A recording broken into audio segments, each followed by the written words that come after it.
வணக்கம். ரொம்ப ரொம்ப முக்கியமான விஷயத்துக்கு தான் இந்த வீடியோ.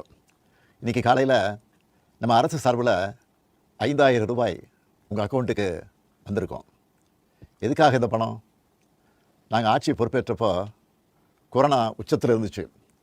அதை சமாளித்து மக்களின் உயிரை காத்தது மட்டும் இல்லை, அவங்க வாழ்வாதாரத்தை காக்க 4000 ரூபாய் நிவாரணத் தொகையையும் வழங்கணும். சென்ற ஆட்சி விட்டுட்டு போன கடுமையான நிதி நெருக்கடியை சமாளித்து ஆட்சிக்கு வந்ததுமே பல திட்டங்களை நிறைவேற்றணும். நம்ம ஆட்சிக்கு வர்றதுக்கு முன்னே மாதம் 1000 ரூபாய் உரிமைத் தொகை வழங்கப்படும்னு அறிவித்தேன். அப்போது இது சாத்தியமே இல்லைன்னு சிலர் சொன்னாங்க.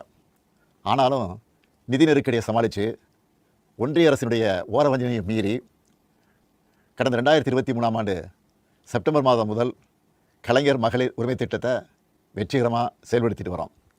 முதல்ல 1,13,00,000 மகளிருக்கு பயனளித்த இந்த திட்டம் அண்மையில் அது விரிவுபடுத்தப்பட்டு இப்போது 1,31,00,000 குடும்பத் தலைவிகள் பயன்பெற்று வராங்க. இது வெறும் நிதி உதவி இல்லை, சமூகத்தில் பெண்கள் ஆற்றும் பங்களிப்பை அங்கீகரிப்பதற்காக கொடுக்கப்படுகிற உரிமைத் தொகை.